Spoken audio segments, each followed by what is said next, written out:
I think it's around 10 p.m. Yeah, 9:54 Thursday, and I had a couple of times today where I thought I would do the live stream where the store was kind of quiet enough and an opportunity to. But I've really been focusing and thinking about a couple of things that I said in yesterday's live stream quickly. I've had a lot of conversations, and I had a few weird interactions today with customers that really got me thinking about the role Amazon has played in destabilizing the whole concept of retail, of shopping, of how we shop, why we shop, what we do when we shop, and how they've become a major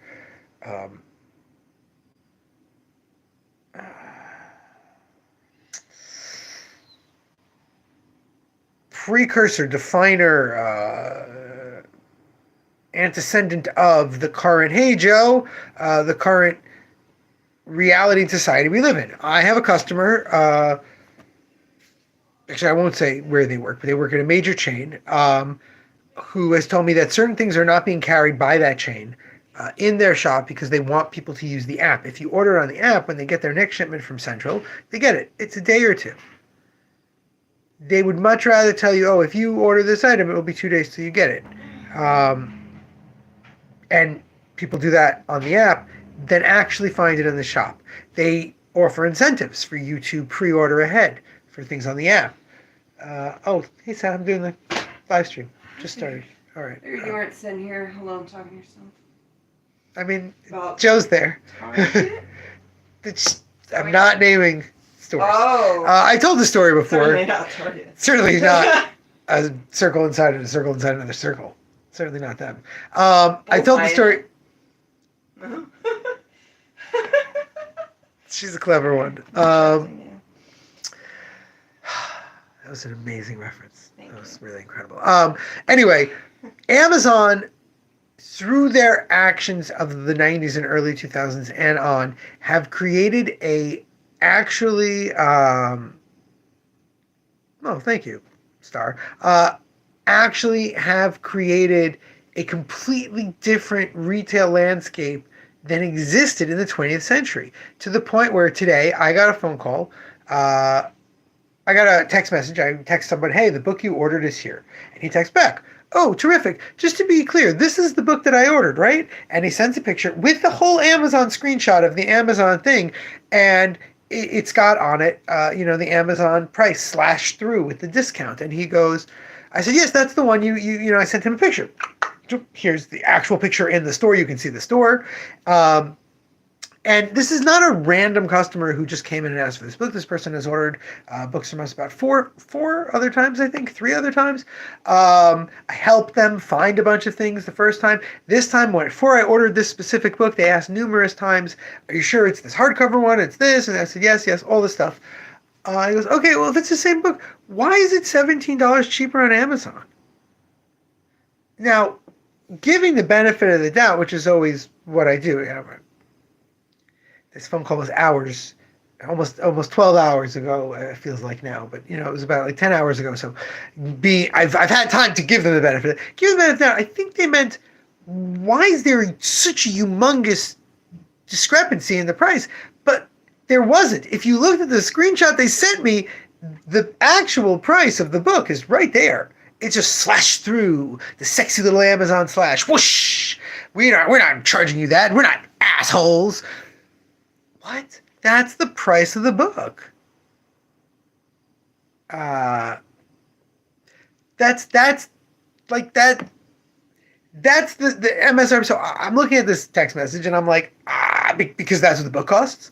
Because if I gave it to you at that point, I wouldn't pay for all the work I do all day and I go, oh, well, because Amazon sells books at a discount that wouldn't make a store money because they're not really a bookstore. They just want to entice you to spend all your money there.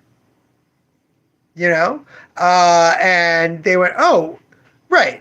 Okay. And again, given the benefit, I think their question was more like, how is Amazon selling this cheap? Are you charging me more? Because Amazon has created the price check world. I remember when I was a kid,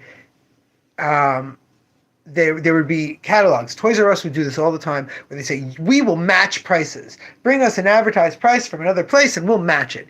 And I always thought about how absolutely mortifying that must be. To go into this store and to walk up to them and go, hi, your other competitor has this. Can I get it at that price? And then as I got older, I realized, no, they want you to do that because they want you to spend the money there. They want you. Is that the shirt you were looking for today? All right, it's an amazing shirt. It's a wonderful shirt. Sorry, my wife is distracting me. And I realized, no, this is a really nice thing. They get the money. I got a phone call today from Doris. I mentioned Doris before. Doris called me the day that Whoopi Goldberg's The Change.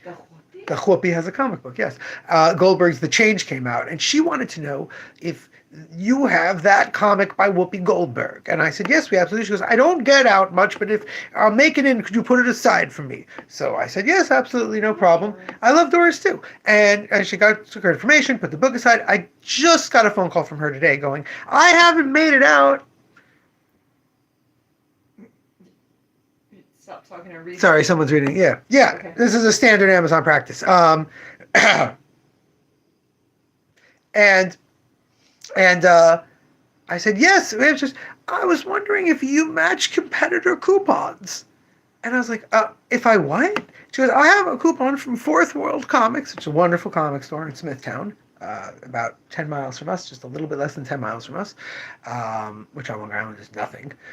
And I said, no, we don't do that. We do have discounted books if you pre-order them first. We have many other sales and discounts, but we don't.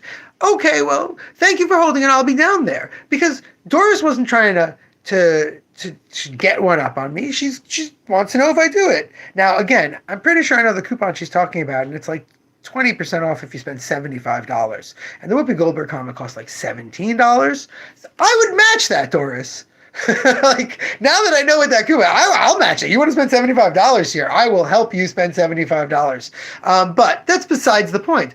The point is that Amazon has trained us that getting that slash, getting that discount, that's what counts.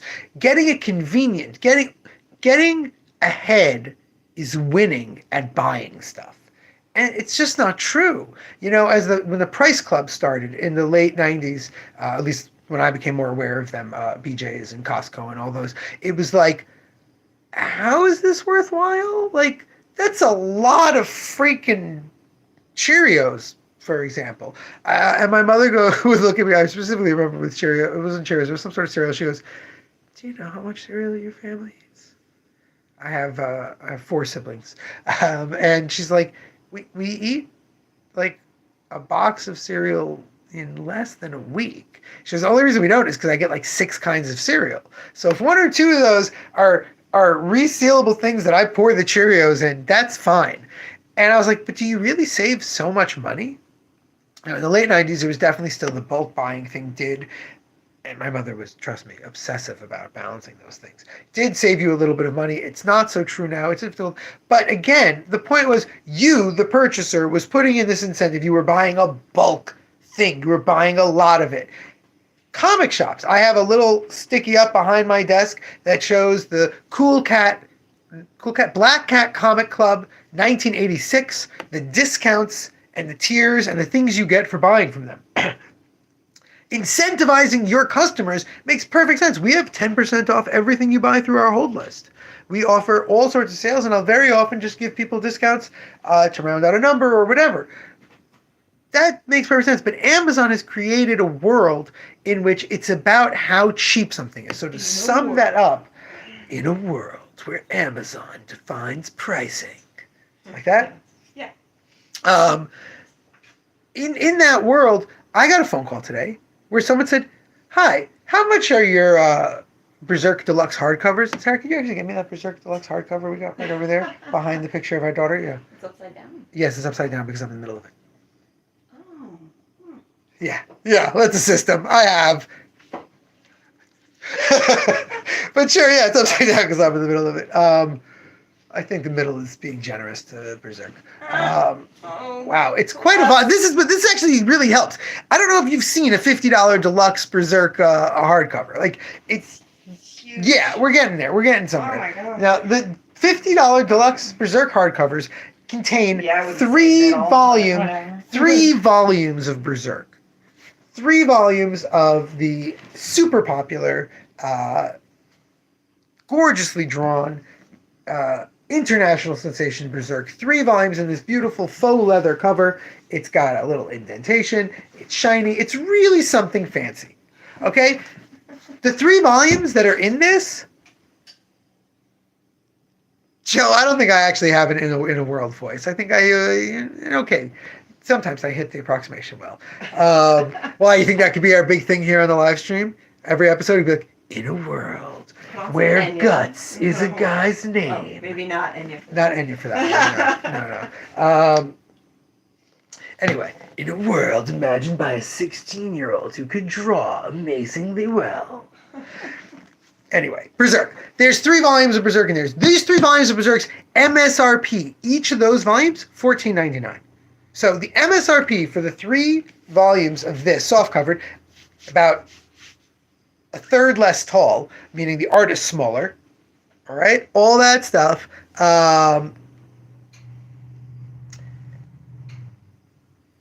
That's $45. This is $50. This is a great value.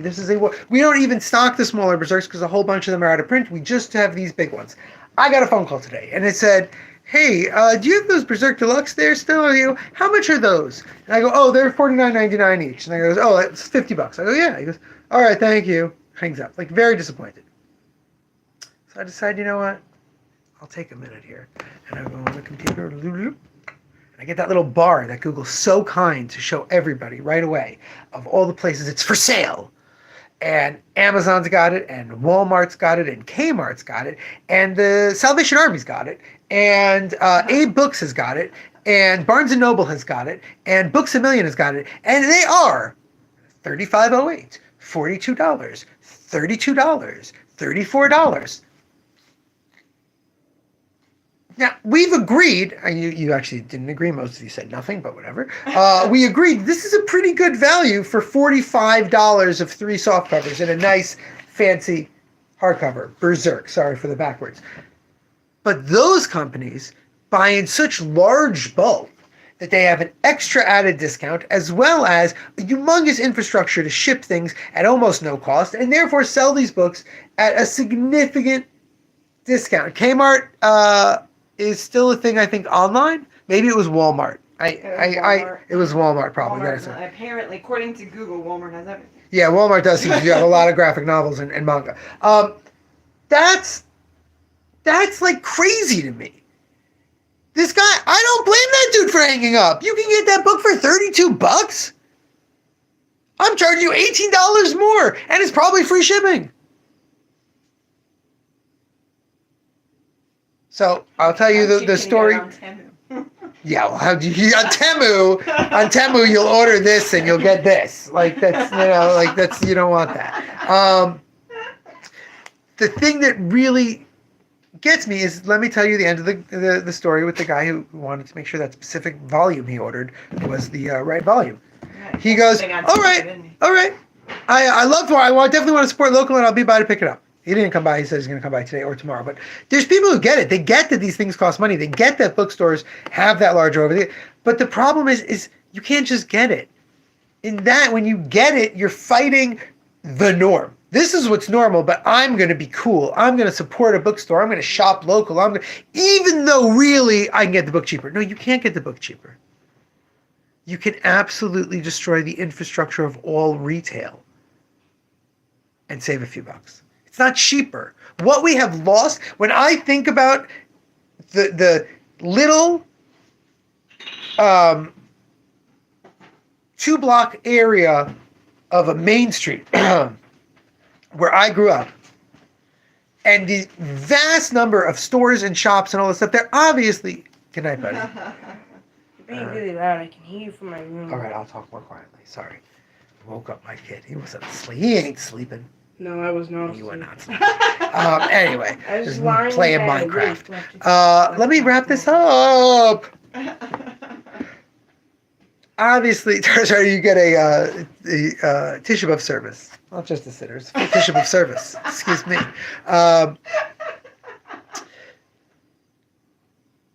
I'm not saying things shouldn't change and shouldn't move on, but we have to get out of it. And that's why I gave this episode two names. I actually gave it three names. I changed the original name. The original name was F Amazon, and I was like, you know what?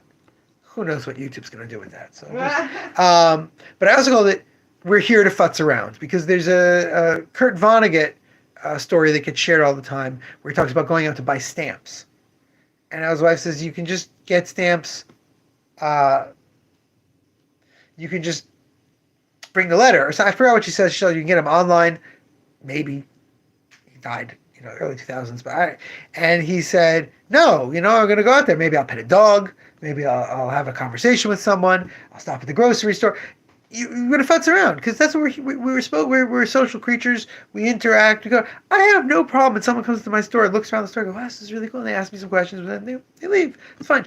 I have a real problem when people come into the store and talk about different things and go, but you don't offer any kind of discount. This isn't like discounted. Like these are the prices on there. And it's like, these are the prices the publisher made and that my discounts are all based on for one thing.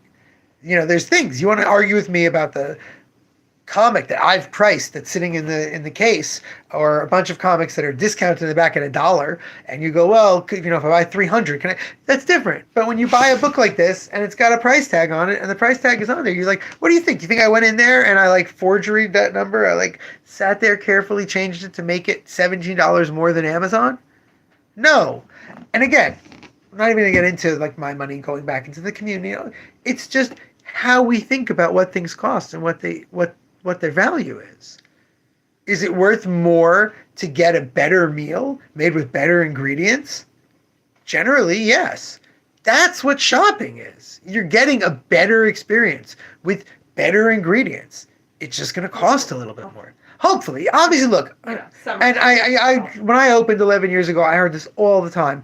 Yeah, but I can't go into my local comic shop. It's creepy as hell. Or, oh, my local comic shop is a front for magic cards, and they barely sell any comic books. They've never even heard of Lore Olympus or whatever. Well, no one had heard of Lore Olympus 11 years ago, but whatever. The point being, I'm not saying support bad stores. There's plenty of stores you can order from online. Joe, our regular here, just got his order put together, and with our discount, he got free shipping plus a small discount for his order. Thank you, Joseph. It's doable. It's really not hard, but it's about a mentality. It's thinking about not just the cost, but the larger cost, the holistic cost to, I don't want to say the fabric of society, though I did at the beginning of this because I'm a bit of a drama queen, but to your life, to what's around you. I walk around our downtown here in Huntington, and it's very sad. The stores that not that I can name that closed. Oh, this is a great store. They weren't all great stores. But there's less and less stores. There's more and more activities. There's more and more jumble places that are three things. We've got a beautiful exotic plant store that also sells CBD. So anyway, the point is, since we had the Vonnegut quote in there, we'll of course end with our regular Vonnegut quote, and we'll be back tomorrow to review the week. Remember, damn it, baby, you gotta be kind.